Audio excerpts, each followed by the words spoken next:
नमस्ते। आज हम 2026 के मनोरंजन की दुनिया में झांकने वाले हैं। हम्म। हमारे पास अवार्ड शो के नतीजे हैं, बॉक्स ऑफिस की भविष्यवाणियां और बॉलीवुड की नई रिलीज से जुड़े कुछ दिलचस्प आर्टिकल्स भी हैं। बिल्कुल। तो हम सिर्फ ये नहीं देखेंगे कि क्या हो रहा है, बल्कि ये समझने की कोशिश करेंगे कि इन सब के पीछे चल क्या रहा है। हाँ, और हमारा मकसद भी यही है, इन अलग-अलग हिस्सों को जोड़कर एक बड़ी तस्वीर बनाना। सही। कैसे गोल्डन ग्लोब्स की चकाचौंध उन बड़ी-बड़ी बिजनेस स्ट्रैटेजीज से जुड़ी है, जो ये तय कर रही हैं कि हम आने वाले समय में क्या देखेंगे और उसके लिए कितना पैसा देंगे। तो चलिए, इस पर थोड़ी गहराई से चर्चा करते हैं। तो शुरुआत करते हैं साल के पहले बड़े अवार्ड शो गोल्डन ग्लोब्स से। हाँ। निक्की ग्लेजर ने फिर से होस्ट किया, लेकिन असली कहानी तो विजेताओं की लिस्ट में है। फिल्मों में इस साल कौन बाजी मार गया? देखिए, फिल्मों में इस साल ऑस्कर की रेस काफी हद तक साफ हो गई है। ड्रामा कैटेगरी में हैमनेट ने बेस्ट पिक्चर का अवार्ड जीता, जो कि अपेक्षित था। ओके। लेकिन असली सरप्राइज म्यूजिकल कॉमेडी कैटेगरी में था, जहां वन बैटल आफ्टर अनदर ने सबको चौंका दिया। हैमलेट तो समझ आता है, शेक्सपियर की कहानी है, क्रिटिक्स को पसंद आनी ही थी। लेकिन एक्टिंग अवार्ड्स में टिमोथी शलोमे की जीत की काफी चर्चा है। हाँ, बिल्कुल। मार्टी सुप्रीम के लिए उन्होंने लियोनार्डो डिकैप्रियो जैसे दिग्गज को हराया। क्या ये सिर्फ एक अच्छी परफॉर्मेंस का नतीजा है या इंडस्ट्री में किसी बड़े बदलाव का संकेत है? ये दोनों का मिक्स है। परफॉर्मेंस तो जबरदस्त था ही, लेकिन आपका पॉइंट भी सही है। ये दिखाता है कि इंडस्ट्री अब पुराने दिग्गजों के बजाय नई पीढ़ी पर दाव लगा रही है। हाँ, बिल्कुल, नई पीढ़ी के सितारों पर ज्यादा दांव लगा रही है। स्टूडियोज को एक ऐसा चेहरा चाहिए जो जेन-ज़ी को थिएटर तक खींच सके, और शैला में उस भूमिका में एकदम फिट बैठते हैं। अच्छा। उनकी जीत सिर्फ एक अवार्ड नहीं, बल्कि एक कमर्शियल इन्वेस्टमेंट पर मोहर है। दिलचस्प है। मतलब अवार्ड्स अब सिर्फ कला को नहीं, बल्कि बाजार को भी सलाम कर रहे हैं। एक तरह से हाँ। बाकी एक्टिंग अवार्ड्स में जेसी बकले हैमनेट के लिए और Teyana Taylor one battle after another के लिए उन्होंने भी अवार्ड जीते। ऐसा लगता है कि ऑस्कर्स में भी इन्हीं का दबदबा रहेगा। हाँ, काफी हद तक। और स्टेलन स्कार्सगार्ड को सेंटिमेंटल वैल्यू के लिए सपोर्टिंग एक्टर का अवार्ड मिला, जो एक तरह से उनके लंबे करियर को सम्मान देने जैसा है। लेकिन असली खेल तो टीवी कैटेगरी में हुआ। हाँ, मैंने देखा कि नेटफ्लिक्स की सीरीज एडोलेसेंस ने 4 अवार्ड्स जीते। क्या ये स्ट्रीमिंग के बढ़ते दबदबे का एक और सबूत है? मतलब अब एचबीओ या दूसरे केबल नेटवर्क पीछे छूट रहे हैं? देखिए, एडोलेसेंस का 4 अवार्ड जीतना बहुत बड़ी बात है। ये नेटफ्लिक्स की कंटेंट स्ट्रैटेजी की जीत है। सही। लेकिन ये कहना कि दूसरे पीछे छूट गए, थोड़ी जल्दबाजी होगी। द पिट के लिए नुह वाइल और द स्टूडियो के लिए सेथ रोजन ने भी बड़े अवार्ड जीते। ओके। ये दिखाता है कि क्वालिटी कंटेंट अभी भी कहीं से भी आ सकता है। पर हाँ, नेटफ्लिक्स ने वॉल्यूम और क्वालिटी दोनों में बाजी मारी है। और इस साल एक नई कैटेगरी भी थी, बेस्ट पॉडकास्ट। हाँ, ये बहुत इंटरेस्टिंग था। पहला अवार्ड एमी पोलर के शो गुड हैंग को मिला। क्या अवार्ड शो अब पॉडकास्ट को भी मेन स्ट्रीम मनोरंजन का हिस्सा मान रहे हैं? बिल्कुल, ये एक बहुत बड़ा कदम है। पॉडकास्टिंग अब कोई नीश हॉबी नहीं रही, ये एक अरबों डॉलर की इंडस्ट्री है। सही बात है। गोल्डन ग्लोब्स का इसे शामिल करना इस बात का सबूत है कि ऑडियो का भविष्य उतना ही उज्जवल है जितना वीडियो का। तो हैमनेट और वन बैटल आफ्टर अनदर जैसे अवार्ड विनर्स की चर्चा तो बहुत है, पर क्या लोग असल में इन्हें देखने थिएटर जा रहे हैं? मतलब इंडस्ट्री का असली हेल्थ तो बॉक्स ऑफिस के नंबर ही बताते हैं, है ना? एकदम सही सवाल। और यहाँ पे अच्छी खबर है, 2026 के लिए जो प्रिडिक्शंस हैं, वो काफी पॉजिटिव हैं। अच्छा।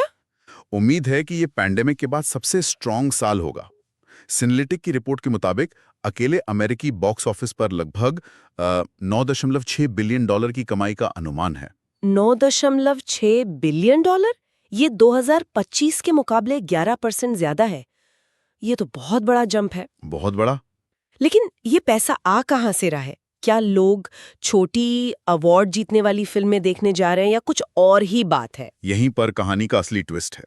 ये रिकवरी छोटी ओरिजिनल फिल्मों से नहीं, बल्कि बड़ी स्थापित फ्रेंचाइजी फिल्मों की वापसी से हो रही है। अच्छा। इस साल मार्वल की 2 बड़ी फिल्में आ रही हैं, स्पाइडरमैन ब्रांड न्यू डे और अवेंजर्स डूम्सडे। साथ में टॉय स्टोरी 5, मिनियंस 3 और सबसे बढ़कर ड्यून पार्ट 3 भी है। मतलब स्टूडियो पूरी तरह से सेफ बेट पे खेल रहे हैं। एग्जैक्टली। इसके नंबर तो अच्छे दिखेंगे, लेकिन क्रिएटिव तौर पर इंडस्ट्री एक ही जगह घूम रही है। दर्शक भी शायद कुछ नया देखना चाहते हैं, लेकिन स्टूडियो उन्हें वही दे रहे हैं जो पहले से बिका हुआ है।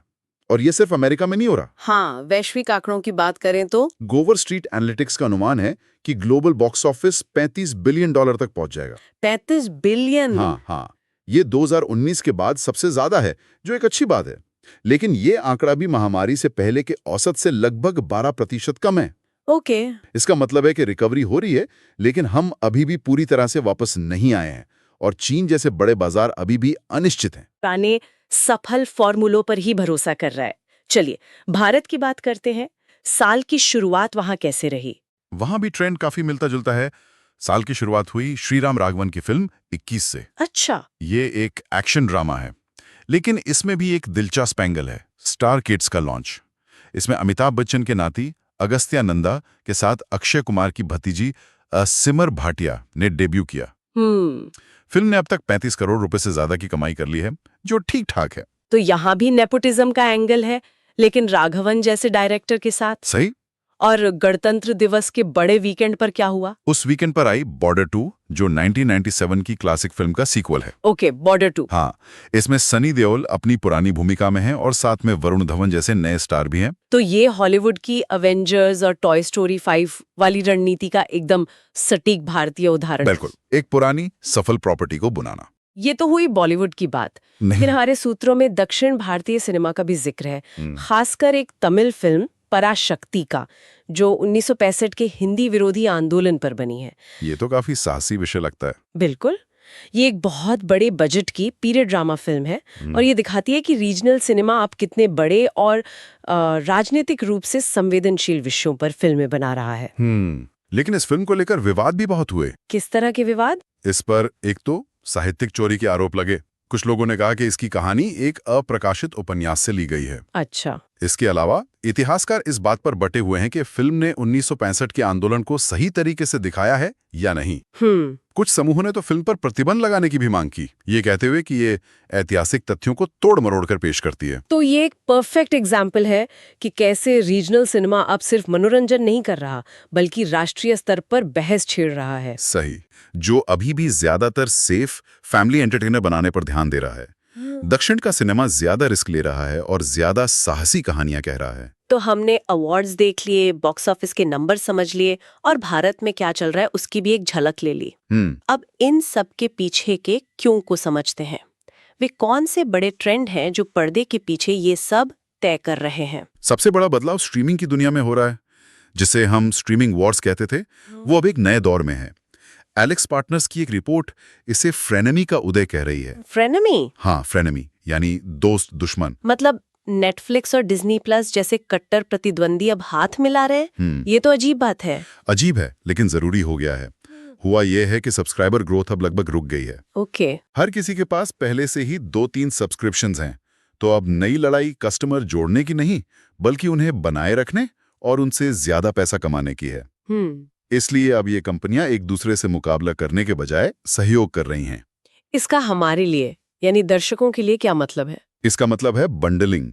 हो सकता है कि आपको एक ही पैक में नेटफ्लिक्स और HBO मैक्स का सब्सक्रिप्शन मिले। अच्छा। या Amazon प्राइम अपने प्लेटफॉर्म पर दूसरी सेवाओं के शो दिखाना शुरू कर दे। वो जमाना गया जब नेटफ्लिक्स या डिज्नी प्लस सिर्फ सब्सक्राइबर जोड़ने के लिए पैसा जला रहे थे। अब वॉल स्ट्रीट को प्रॉफिट चाहिए। इसका सीधा असर हम पर पड़ेगा। सब्सक्रिप्शन महंगे होंगे, विज्ञापनों वाले प्लान आम हो जाएंगे और शायद स्टूडियो कम लेकिन ज्यादा सुरक्षित बड़ी फिल्मों पर ही दांव लगाएंगे। ये तो एक और बड़े ट्रेंड से जुड़ता है जिसके बारे में मैंने पढ़ा, विंडोइंग की वापसी। हाँ, यानी कंटेंट को हर जगह एक साथ रिलीज नहीं करना। हाँ, और ये बहुत बड़ा बदलाव है। कुछ साल पहले तक डे एंड डेट रिलीज यानी थिएटर और स्ट्रीमिंग पर एक ही दिन फिल्म लाना भविष्य माना जा रहा था। सही। अब इंडस्ट्री ने यू टर्न ले लिया है। फिल्म टेक का एक एनालिसिस कहता है कि आज के दौर में कंटेंट की कमी नहीं है, बल्कि एक्सेस की कमी है। इसे थोड़ा और आसान शब्दों में समझाइए। एक्सेस की कमी का क्या मतलब? इसका मतलब है कि स्टूडियोज अब कंटेंट को एक खजाने की तरह मान रहे हैं। वो ये नियंत्रित करके कि कोई फिल्म कब और कहां उपलब्ध होगी, उसकी कीमत बढ़ा रहे हैं। सोचिए, ड्यून पार्ट 3 पहले 3 महीने सिर्फ सिनेमा घरों में चलेगी, फिर अगले 2 महीने आप 500 रुपए में घर पे रेंट करके देख सकते हैं। अच्छा। और उसके भी 6 महीने बाद जाके वो शायद प्राइम वीडियो या नेटफ्लिक्स पर आएगी। हर स्टेप पर पैसा। इससे फिल्म की उम्र और कीमत दोनों बढ़ जाती है। तो मतलब वो दौर खत्म हो रहा है जब बड़ी से बड़ी फिल्म रिलीज के 45 दिन बाद ही हमारे स्ट्रीमिंग प्लेटफॉर्म पर आ जाती थी। बिल्कुल खत्म हो रहा है। और इस सब में एआई कहाँ फिट होता है? एआई अब सिर्फ एक टूल नहीं बल्कि एक क्या कहते हैं मुख्य भागीदार बनता जा रहा है। इसका इस्तेमाल स्क्रिप्ट लिखने में मदद करने से लेकर प्रोडक्शन को सस्ता और तेज बनाने और यहाँ तक कि दर्शकों के लिए कंटेंट को पर्सनलाइज करने में भी हो रहा है। लेकिन सबसे बड़ा असर शायद गेमिंग इंडस्ट्री पर पड़ने वाला है। गेमिंग पर कैसे? भविष्यवाणियों के अनुसार गेमिंग में जो कंपनियां एआई को अपनी मजबूत इंटेलेक्चुअल प्रॉपर्टी यानी आईपीस के साथ सफलतापूर्वक जोड़ेंगी, उनका मूल्यांकन आसमान छू जाएगा। अच्छा? सोचिए, एक ऐसा गेम जो आपकी हर पसंद के हिसाब से अपने आप बदलता रहे, या जिसमें नॉन प्लेयर कैरेक्टर एनपीसीज आपसे सच में बात कर सकें।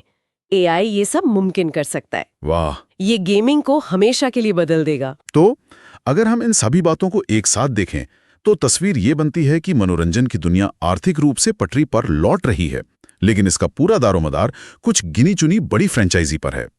और पर्दे के पीछे स्ट्रीमिंग का पूरा बिजनेस मॉडल बदल रहा है। अब मकसद सिर्फ सब्सक्राइबर बढ़ाना नहीं, बल्कि हर सब्सक्राइबर से ज्यादा मुनाफा कमाना। बिल्कुल। और इस बदलाव की जड़ में एक ही रणनीति है, कंटेंट की बहुतायत को खत्म करके उसकी उपलब्धता पर नियंत्रण करना। आपको जो देखना है वो मिलेगा, लेकिन कब, कहां और कितने में, ये अब स्टूडियो तय करेंगे। ये सब एक बहुत दिलचस्प सवाल खड़ा करता है।